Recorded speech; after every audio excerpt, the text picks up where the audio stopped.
उपभाग 5 यज्ञ में विश्वास अधम्म है। ब्राह्मणी धर्म यज्ञों पर निर्भर करता था।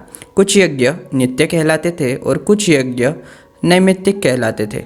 नित्य यज्ञ का मतलब था कि वे अनिवार्य कर्तव्य जो चाहे कोई फल मिले और चाहे न मिले करनीय ही थे। नैमित्तिक यज्ञ उस समय किए जाते थे जब यजमान किसी सांसारिक इच्छा विशेष की पूर्ति के लिए उसके निमित्त से वह यज्ञ कराता था। ब्राह्मणी यज्ञ में सुरापान, पशुओं की बलि और हर तरह का आमोद प्रमोद रहता था। तब भी ये यज्ञ धार्मिक कृत्य समझे जाते थे। ऐसे धर्म को जिसका आधार यज्ञ थे बुद्ध ने अपनाने योग्य नहीं समझा। उन बहुत से ब्राह्मणों को जो भगवान बुद्ध से विवाद करने पहुंचे तथागत ने अपने कारण बता दिए थे कि वे क्यों यज्ञों को धम्म का अंग मानने के लिए तैयार न थे। लिखा मिलता है कि इस विषय में 3 ब्राह्मणों ने तथागत से वाद विवाद किया था। उनके नाम थे कूटदंत, उज्जय और उदाई। कूटदंत ब्राह्मण ने भगवान बुद्ध से पूछा कि यज्ञ के बारे में उनका क्या मत था। तथागत बोले, अच्छा तो हे ब्राह्मण सुन, ध्यान दे और जो कुछ मैं कह रहा हूँ उसे सावधान रहकर सुन। बहुत अच्छा, कूटदंत बोला। तब भगवान बुद्ध ने कहा, हे ब्राह्मण, बहुत पुराने समय में महाविजेता नाम का एक राजा था। बड़ा प्रतापी, बहुत धन वाला तथा बहुत संपत्ति वाला। उसके पास सोने चांदी के भंडार थे, सुख भोग के सब सामान थे, धन्य धान्य की कमी न थी। उसके खजाने धन से और उसके कोठार अनाज से भरे थे। अब एक बार जब राजा महाविजेता अकेला विचारमग्न बैठा था, उसके मन में बड़े जोर से यह विचार पैदा हुआ, आदमी के सुख भोग के सामानों की मेरे पास कमी नहीं। मैं पृथ्वी का चक्रवर्ती राजा हूँ। यह अच्छा होगा यदि मैं एक महान यज्ञ करूँ जो दीर्घ काल तक मेरे कल्याण के लिए हो। तब उस ब्राह्मण ने, जो राजा का पुरोहित था, राजा से कहा, राजन, इस समय आपकी प्रजा परेशान की जा रही है और लूटी जा रही है। बहुत से डाकू हैं जो गांव और नगरों में लूटमार करते हैं और जिन्होंने रास्ते आरक्षित कर दिए हैं। जब तक ऐसी अवस्था है तब तक यदि महाराज ने प्रजा पर एक नया टैक्स और लगाया तो महाराज निश्चय से गलती करेंगे। लेकिन हो सकता है कि महाराज यह सोचे कि मैं शीघ्र ही उन दुष्टों की सब कार्यवाहियाँ रोक दूंगा, उन्हें पकड़वा दूंगा, उन पर जुर्माना करूंगा, उनको देश निकाला दे दूंगा तथा उनको मरवा डालूंगा। लेकिन इस तरह से उनकी स्वेच्छाचारिता नहीं रोकी जा सकती। जो अदंडित बच रहेंगे वे प्रजा को परेशान करते रहेंगे। इस गड़बड़ी को जड़मूल से समाप्त करने का एक रास्ता है। आपके राज्य में जितने भी ऐसे हैं जो पशु पालते हो या खेती करते हो, उन्हें महाराज आप खाने को दे और खेतों में बीज बोने के लिए बीज दे। आपके राज्य में जितने भी ऐसे हो जो व्यापार में लगे हो, उन्हें महाराज आप व्यापार करने की पूंजी दे। आपके राज्य में जितने भी ऐसे हो जो सरकारी कर्मचारी हो, उन्हें महाराज आप भोजन और वेतन दे। तब जब सब कोई अपने अपने कामों में लगे रहेंगे तो वे देश में उत्पात नहीं मचाएंगे। राजा को राज्य कर से अधिक आय होने लगेगी, देश सुख और शांति का अनुभव करेगा और जनता खुशहाल हो जाएगी। लोग अपने बच्चों को गोद में लेकर नाचेंगे और निर्भय होकर खुले दरवाजे सोएंगे। तब हे ब्राह्मण, राजा महाविजेता ने अपने पुरोहित की बात मान वैसा ही किया। लोग अपने अपने कामों में लग गए। उन्होंने देश में उत्पात मचाना छोड़ दिया। राजा को राज्य कर से अधिक आय होने लगी, देश सुख और शांति अनुभव करने लगा, जनता खुशहाल हो गई। लोग अपने अपने बच्चों को गोद में लेकर नाचने लगे और निर्भय होकर खुले दरवाजे सोने लगे। जब उत्पात शांत हो गया तब राजा महाविजेता ने फिर अपने पुरोहित से कहा, अब उत्पात शांत है, देश खुशहाल है। मैं अपने दीर्घकालीन कल्याण के लिए वही महान यज्ञ करना चाहता हूँ। आप बताएं कि कैसे करूँ। पुरोहित ने राजा को उत्तर देते हुए कहा, राजन, अब यज्ञ होने दे। राजन, अब आप राजधानी में और राजधानी के बाहर समस्त देश में ऐसे जितने भी क्षत्रिय हो जो आपके मालगुजार हो, उन्हें निमंत्रण दे। जो मंत्री हो, राज्याधिकारी हो या प्रतिष्ठित ब्राह्मण हो या जो संपन्न गृहपति हो, उन सबको निमंत्रण भेजे और कहे, मैं अपने दीर्घकालीन कल्याण के लिए महान यज्ञ करना चाहता हूँ। आप उसकी स्वीकृति दे दें। तब हे ब्राह्मण कूटदंत, जैसा पुरोहित ने कहा था वैसा ही राजा ने किया। उन क्षत्रियों, मंत्रियों, ब्राह्मणों तथा गृहपतियों ने भी वैसा ही उत्तर दिया, राजन, आप महान यज्ञ करें। राजन, यह समय महान यज्ञ करने के लिए अनुकूल है। राजा महाविजेता बुद्धिमान था और अनेक बातों में बहुत कुशल था। उसका पुरोहित भी वैसा ही बुद्धिमान था और बहुत बातों में कुशल था।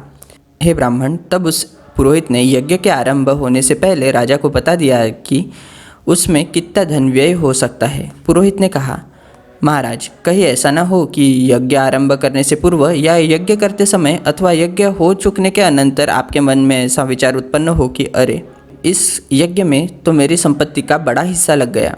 तो ऐसे विचारों को मन में नहीं आना चाहिए।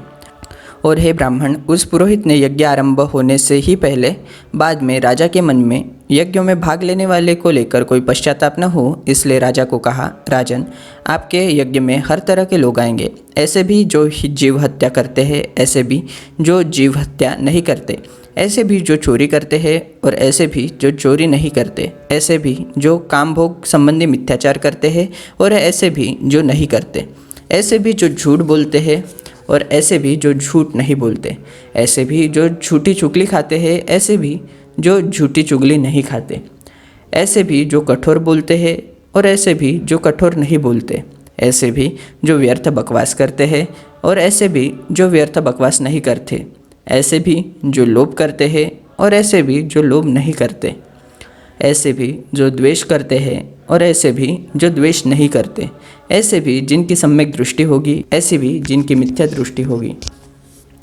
इन्हें जो बुरे हो उन्हें अपनी बुराई के साथ पृथक रहने दे, और राजन, जो भले हो उनके लिए आप यथा योग्य करें, उन्हें संतुष्ट करें, इससे आपके चित्त को आंतरिक शांति प्राप्त होगी। और हे ब्राह्मण, महाविजेता द्वारा कराए गए इस यज्ञ में वृषभ हत्या नहीं हुई थी, बकरियों के गले नहीं कटे थे, मुर्गियाँ नहीं मारी गई थी, वह मोटे सुअर और न अन्य किसी भी तरह के प्राणियों की बलि चढ़ाई गई थी। युग वधस्तंभ बनाने के लिए कोई पेड़ नहीं काटे गए थे और यज्ञ स्थल पर बिखरने के लिए दूब घास नहीं काटी गई थी, और वहाँ जो दास, जो इधर उधर आने जाने वाले लोग तथा जो अन्य कर्मी काम कर रहे थे, वे दंड या भय के कारण अश्रुमुख होकर काम नहीं कर रहे थे। जिसकी सहायता करने की इच्छा होती थी वह काम करता था, जिसकी इच्छा नहीं होती थी नहीं करता था। जो किसी ने करना चाहा वह किया, और जो नहीं करना चाहा वह बिना किए छोड़ दिया गया। उस यज्ञ में घी, तेल, मक्खन, दूध, मधु और शक्कर के अतिरिक्त और कुछ नहीं काम में आया। यदि आप कोई यज्ञ करना ही चाहते हैं तो आपका यज्ञ वैसे ही होना चाहिए जैसे महाराज महाविजेता का, अन्यथा यज्ञ व्यर्थ है। पशुओं की बलि निर्दयता मात्र है।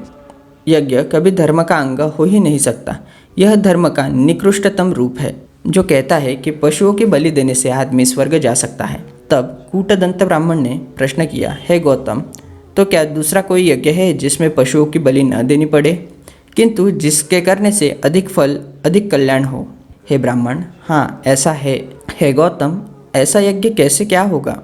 हे ब्राह्मण, जब एक आदमी श्रद्धायुक्त होकर जीव हत्या से विरत रहने का संकल्प करता है, चोरी से विरत रहने का संकल्प करता है, काम भोग संबंधी मिथ्याचार से विरत रहने का संकल्प करता है, झूठ से विरत रहने का संकल्प करता है तथा सूरा, मेरय, मद्य आदि नशीली चीज़ों के सेवन से विरत रहने का संकल्प करता है, तो यह एक ऐसा यज्ञ है जो यज्ञों के निमित्त बड़े खर्च करने से अच्छा है, जो भिक्षुओं के ठहरने के निमित्त विहारादि बनवाने से भी अच्छा है, जो निरंतर भिक्षा देते रहने से भी अच्छा है, जो त्रिशरण ग्रहण करने से भी अच्छा है। जब भगवान बुद्ध ने यह कहा तो कूटदंत ब्राह्मण को भी कहना पड़ा, श्रमण गौतम, आपका कथन सर्वश्रेष्ठ है। श्रमण गौतम, आपका कथन सर्वश्रेष्ठ है। 2. अब ब्राह्मण उज्जय ने तथागत से पूछा, श्रमण गौतम, क्या आप यज्ञों के प्रशंसक हैं? ब्राह्मण, न मैं हर यज्ञ की प्रशंसा करता हूँ, न मैं हर यज्ञ को सदोष कहता हूँ। हे ब्राह्मण, जिस किसी यज्ञ में भी गौ हत्या हो, बकरियाँ और भेड़ मारी जाए, मुर्गियाँ और सुअर मारे जाए, और भी दूसरे नाना तरह के प्राणियों की हत्या हो, इस प्रकार का यज्ञ जिसमें पशु बलि दी जाती हो, हे ब्राह्मण, मेरी प्रशंसा के पात्र नहीं। ऐसा क्यों? हे ब्राह्मण, इस प्रकार के यज्ञ के जिसमें पशुओं की हत्या होती है, न तो श्रेष्ठजन पास फटकते हैं और न श्रेष्ठ मार्ग पर चलने वाले ही पास फटकते हैं। लेकिन हे ब्राह्मण, जिस यज्ञ में गौ हत्या नहीं होती, पशुओं की हत्या नहीं होती, ऐसा यज्ञ मेरी प्रशंसा का पात्र है। उदाहरण के लिए चिर स्थापित दान या परिवार के सदस्यों का कल्याण के लिए त्याग। ऐसा क्यों? क्योंकि ब्राह्मण, ऐसे यज्ञ में पशुओं की बलि नहीं दी जाती। ऐसे यज्ञ के पास श्रेष्ठजन भी जाते हैं, और वे भी जो श्रेष्ठ मार्ग पर आरूढ़ है। 3. उदय ब्राह्मण ने भी तथागत से वही प्रश्न पूछा जो उज्जय ब्राह्मण ने पूछा।